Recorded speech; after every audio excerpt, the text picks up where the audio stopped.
Au moment où l'humanité est en proie à une crise sanitaire sans précédent, il est sans ignorer que l'œuvre des sages-femmes dans les différentes maternités du pays ne peut en aucun cas être freinée. Jouer le rôle de support et d'éducation envers les femmes enceintes, assurer leur survie prénatale jusqu'à terme, sont entre autres tâches assignées à ce segment de la profession médicale.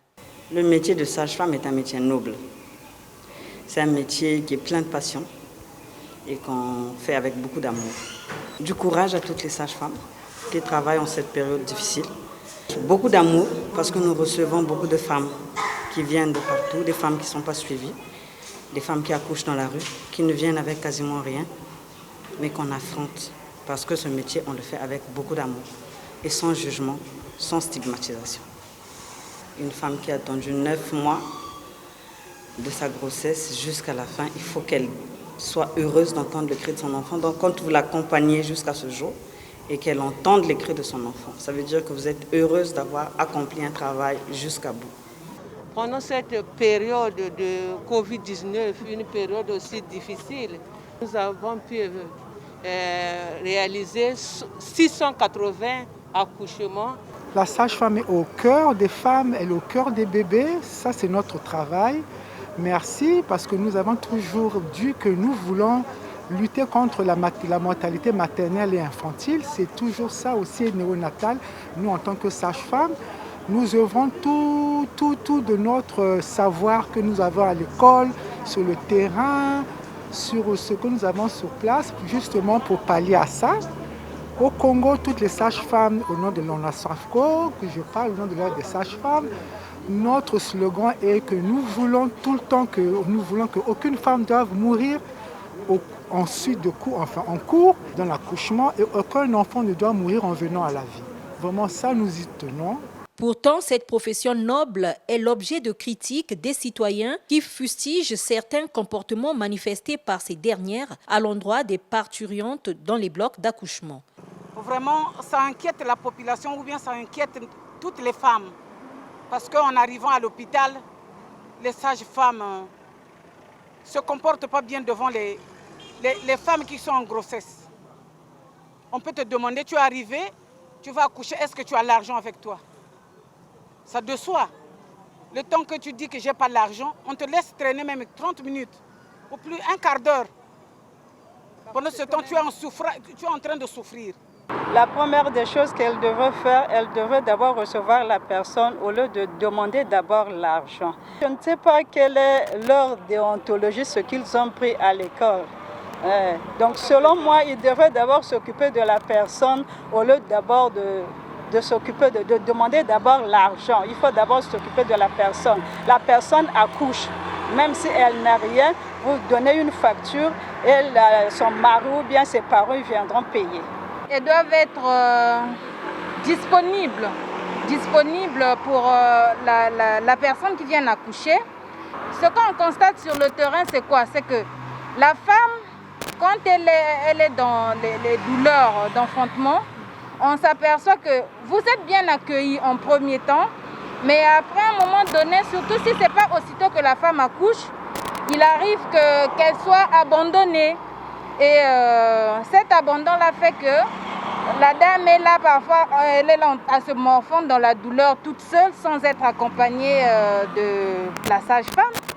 Pourtant, la sage-femme et sa parturiente sont appelées à développer une certaine confidence en vue de préparer la venue du nouveau-né. Il y a toujours encore beaucoup à faire.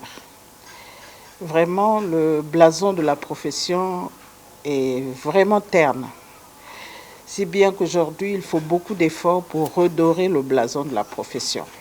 Sur le plan éthique, avec les sages-femmes, qu'elles prennent leur travail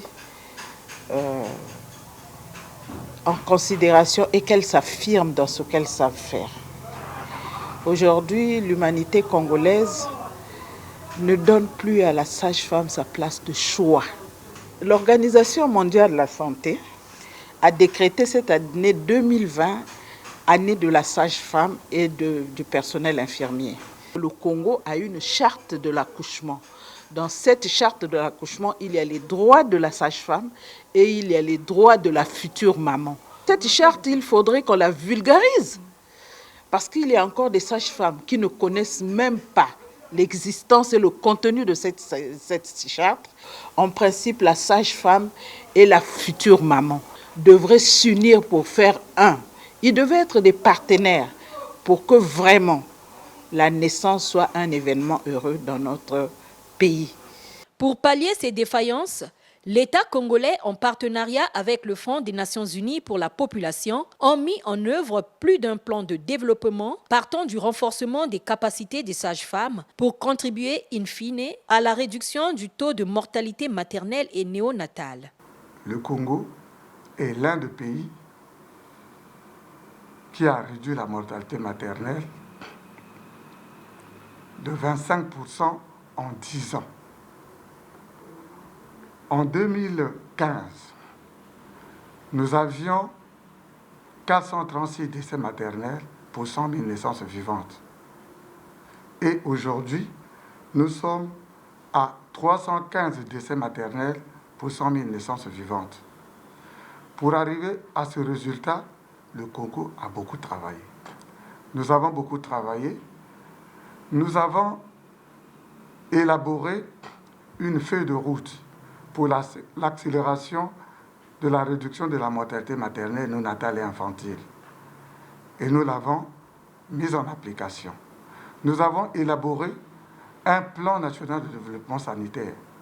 Et dans le plan national de développement sanitaire que nous venons d'élaborer, il y a des interventions clés pour réduire la mortalité maternelle, néonatale et infantile au Congo. Le FUNEAP est l'un des partenaires privilégiés dans la lutte contre la mortalité maternelle, néonatale et infantile. L'année passée, le FUNEAP a fait un don d'équipement. Il s'agissait des lits d'accouchement, des boîtes de césarienne et bien d'autres matériels à la maternité de l'hôpital de base de Talangay, à la maternité de l'hôpital de base de Makelekele, à la maternité de l'hôpital de base de Bakongo. Mais qu'à cela ne tienne, le FUNEAP est toujours à côté de nous pour nous accompagner, notamment dans les activités de la planification familiale. Et c'est le premier partenaire au Congo qui nous fournit les produits de la santé et de la reproduction pour ce qui concerne la planification familiale. Les avancées sont énormes parce qu'aujourd'hui, la sage-femme qui était hier non connue au niveau mondial est affiliée à l'ICEM, qui est la Fédération internationale des sages-femmes. Nous avons une association nationale qui regroupe toutes les sages-femmes et qui condamne ce que vous avez suivi tout à l'heure et qui essaie un peu d'améliorer le comportement dont tout le monde fait état et puis essaye un peu d'encadrer certaines sages-femmes dans le programme de mentorat au niveau gouvernemental. Nous travaillons ensemble avec le ministère de la Santé, avec les organismes internationaux et toujours dans le même élan des avancées, nous avons aujourd'hui l'université des sages-femmes à Brazzaville. Ça, c'est déjà très bien parce que nous étions là. Beaucoup de sages-femmes ont abandonné, ont changé de filière parce qu'il n'y avait pas d'issue. Mais aujourd'hui, parce que nous avons mené le plaidoyer et voilà, nous avons l'université des sages-femmes à Brazzaville. La sage-femme peut aller jusqu'au niveau doctorat aujourd'hui. Quand nous regardons les termes de la collaboration de l'UNFPA avec l'État congolais, la réduction de la mortalité maternelle infantile est l'un des grands objectifs de ce programme. Bon, effectivement, ce projet a un grand impact parce que la qualité des services au niveau du bloc se sont quand même améliorés et nous sommes à 2 ans, nous n'avons pas connu un décès maternel au niveau de l'hôpital de Bakongo. Tout ce qu'on peut avoir comme matériel. Donc s'il y a une réfection, s'il y a une hémorragie, s'il y a beaucoup de choses à faire, s'il y a une complication liée à l'accouchement, il y a une expertise sur place des médecins qui prennent en charge, mais aussi le matériel équivalent. Certaines choses ne peuvent pas tout être décrites parce que ce sont des termes techniques, mais ce que je peux dire, c'est il y a du matériel et UNFPA nous a accompagnés dans ce sens-là, effectivement. Cette agence du système des Nations Unies qui appuie le gouvernement par le biais du ministère en charge de la Santé dans l'amélioration des conditions de travail des services de gynécologique obstétrique du pays a offert à l'occasion de la Journée internationale de la sage-femme des dons de kits de santé de la reproduction et des kits de protection contre le Covid-19 d'une valeur de 120 millions de francs CFA. Le FUNIAP est un partenaire stratégique pour le secteur de la santé du Congo, mais aussi pour d'autres domaines. Et ce don contribue aux efforts du gouvernement dans le cadre de la lutte contre le Covid-19 et aussi la continuité des services. Donc c'est un complément à ce que le gouvernement et d'autres partenaires apportent dans le domaine et dans le secteur de la santé. Je voudrais saisir cette opportunité pour féliciter les sages-femmes et tous les personnels de santé qui sont engagés dans le cadre de la lutte contre le Covid-19, mais aussi engagés dans le cadre de la continuité des services de la santé. Parce que comme vous le savez tous, avec la pandémie, les gens continuent aussi à tomber malades et ils ont besoin de soins de santé. Et les défis pour tous les systèmes de santé dans le monde, dans le contexte de pandémies telles que le Covid-19, c'est d'assurer cette continuité des services, puisque l'attention est focalisée sur la réponse et la prévention de la pandémie.